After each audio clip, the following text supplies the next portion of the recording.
So we saw in a previous video how easily it is to determine whether a graph is symmetric with respect to the x-axis, y-axis, or the origin. However, what if you were not given a graph or an image? So you need to know how to be able to determine that same symmetry with an equation or function given.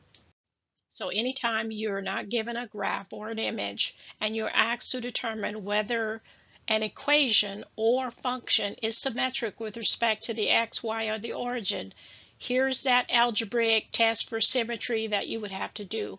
This is the math definition of it that you see on the screen, but I'm going to paraphrase it for you.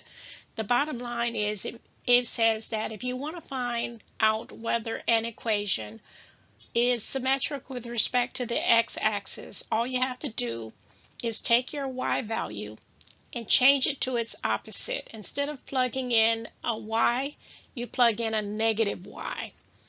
And if you wind up with the same thing you started with after simplifying it, then it is symmetric with respect to the x-axis.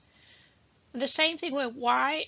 If you want to find out if it's symmetric with respect to the y-axis, you're going to do the opposite. You're going to change your x values to their opposite. So you're going to plug in negative x. And once you simplify, if you wind up with the same thing you started with, then yes, it's symmetric with respect to the y-axis.